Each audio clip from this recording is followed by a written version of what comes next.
Today we have with us Dr. Franklin Jones, former chair of the Political Science Department in the Barbara Jordan Mickey Leland School of Public Affairs. And I'm going to have Dr. Jones just to give us more of an introduction of himself and tell us a story of his involvement of the School of Public Affairs over the last 40 years. Dr. Jones? Yeah, I'm Franklin Jones. I'm a graduate of Southern University in Baton Rouge, class of 1964 there. A little time in the military and LSU, and then I went to Atlanta University and received my PhD from Atlanta University. My first teaching assignments were at South Carolina State College in Orangeburg, South Carolina. I taught there for 3 years. And then, in 1974, I was recruited to come to Texas Southern University. At that time, Dr. Tandy Tolleson was the chair of the department, and it was the Department of Political Science, formerly the Department of Government. And when I was recruited, I did not know at that time that the Dr. Sawyer, who was the president, had pushed through a program that was adopted by the Texas State Legislature, which granted TSU a special purpose designation. And a part of that was to have a School of Public Affairs which dealt with issues primarily concerned with the black community. The way it was couched was one that was politically palatable to the state in terms of saying that it wanted the urban designation. And inside of that new School of Public Affairs was the traditional political science or government department that had been there before the urban designation. But it also had an extensive graduate program in public administration and city planning. It also had a department of transportation. Now, in the undergraduate program, the political science program, which was the traditional undergraduate program, was joined by a degree in public affairs, which had several concentrations. One in administration justice, and this was different from criminal justice, because we were talking about having a program that dealt with how do you oversee the agencies that impact upon the nature of justice in the society. It had a housing management program, which was key to any program in urban development. It had a public affairs program, which is tantamount to an undergrad program in public administration, and had a health administration program, recognizing that in the urban areas there would be a growing need to have persons who were trained to work in the medical area. And so you had this rather broad school that was designed to deal with the growing issues of the African American community. Now, when I was recruited and came into the political science program, Dr. Tolleson had noted to me that there was a need to have some diversification in the program. Now, that sounds kind of surprising coming from an HBCU, but you may recall that in 1965 we had these Jinks and some other academics who had written this piece calling black schools academic disaster areas. And I recall in one of our annual demonstrations on Southern's campus, when we was talking to President Clark, he brought out this article and said, why you guys are demonstrating, because this is what they're saying about you. And so when I came to Texas Southern, in one of my first faculty assembly meetings, I think Professor Cotton, was the chair of the faculty at that time, and he was making comments about that article and how that article had said some positive things about Texas Southern. And I had to remind them that what they said about Texas Southern at that time was that it was better than the HBCUs because of the large number of white faculty members that was there, and said nothing at all about the university itself. And so when Dr. Tolleson was talking to me about coming on board, at that time in the political science department, African Americans were a minority in the department.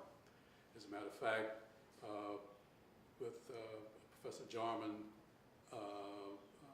Professor Tollerson and Professor, what's his name? Harrington were the only African Americans in political science. We had Dr. Madison, we had Dr. Tryman, some others who were trained in political science, but they were working in the public administration or the public affairs program. And shortly after, Dr. Harrington moved into the public administration program. And so we had me, and then later when Professor Marvin Johnson returned from leave, we were in the program, and then we began to recruit more African Americans to be in that program. But in those early years, we were in a situation where the School of Public Affairs was a highly visible new addition to the university. But unfortunately, as happened in many new initiatives, the funding did not last that long. And so we had this very, very broad, very well-developed program on paper, but we did not get the type of sustained funding that was necessary to do all the things that it should develop into. And so what started happening in many cases was individual faculty members began to do various kinds of things on their own that sort of promoted this idea of this new urban university.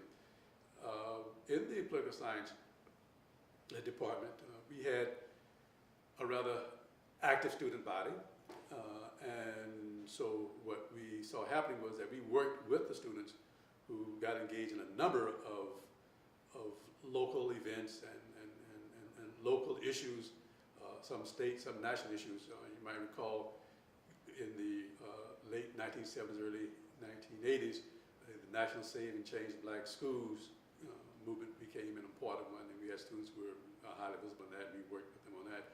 We had a large concentration of Nigerian and Iranian students on campus in the late 1970s, and as a part of the Iranian students who were protesting against the Shah of Iran and how the United States had imposed the Shah on them, they were very active, and unfortunately, after the hostage crisis, the state and the national government began to move against them, and so they were pushed out. But we still had this fervent of undergraduate students who were involved in various kinds of activities that were coming in the tail end of the civil rights movement, in the beginning and the development of the sort of black power era that came to our campuses. And so I think that was perhaps a contribution. We also saw that a number of the faculty began to engage in a number of activities that we now look upon as being called public intellectuals. That is, we had a number of black newspapers in the city of Houston. We had the Four Times, we had the Houston Defender, we had the Informer, and we began to write articles on politics, what was happening in the city of Houston, what's happening in the state, as regular columnists and to these newspapers. Some of the more radical news outlets like New Age and Drum, and so they became a place where we could put out that information. We also saw at this time too the sort of development and the burgeoning of the anti-apartheid movement and the movement to liberate Angola, Mozambique, and Guinea-Bissau. And so the Free South Africa movement, the fights against the Portuguese colonies in Africa, that became a focal point in terms of activities that you saw happening inside of the school that was highlighted by a number of faculty members. Now, granted, these were in many cases radical happenings, and the administration and some other folks on the campus were not necessarily supportive or approved of this kind of activity being brought to the university. But we were concerned, I know young professors were concerned about the nature of the academic enterprise, because we felt that the university was simply a tool in the overall liberation struggle of African peoples. And so you had a very key and important role to play. I mean, in terms of teaching. The state of Texas had a requirement that students must take 6 hours of government. And during the 70s, early, and perhaps even today, a lot of the American government is taught from the perspective that when you look at black people, you talk about them in the, quote, civil rights section, right? And the assumption is that everything else is all right, but we have these few problems. Our responsibility was to incorporate the black experience into the entirety of teaching with American government. For example, when we were talking about, say, foreign policy, the whole questions of what was the nature of the Eurocentric foreign policy. When we talked about political parties, political parties didn't just simply happen, right? And there was always a role that blacks played in political parties. Historically, the major parties always used black folks for their own purposes, and when they no longer needed them, then they, of course, disbanded them. I had a lot of fun talking with some of my Republican friends who would argue that the Republican Party was a party for black folks, and that black folks didn't understand what happened. And I have to talk to them about the native white Republicans and black and tan, and all of this was a part of this total experience. So you have to incorporate that. Or when you begin to talking about the foundation of the American political system, discuss myths versus realities, and so that they can come away with a critical assessment of how this country was founded, what were the principles that it was founded on, and what were the roles of individual persons inside of society. So you would have that. Or, for example, when we started out, most political science programs required you to take at least 6 hours in classical political theory, which was classical European political thought, right?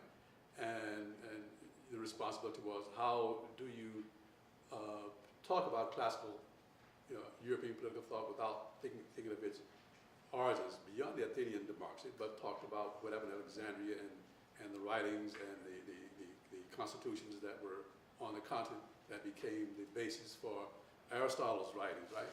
And so having them to understand that all of this occurred, and this should be a part of any political science program. So one of the key things was to dismiss this notion that you had history and then prehistory, and that those experiences that impacted people of color were quote prehistory. My basic teaching was you cannot have prehistory. You either have history or you don't have history, right? And so that inside of the political science program, we were getting sort of theoretical basis that was there, that also went along with the development of the sort of technical, the kind of bureaucratic programs that were in public administration, in housing management, in city planning.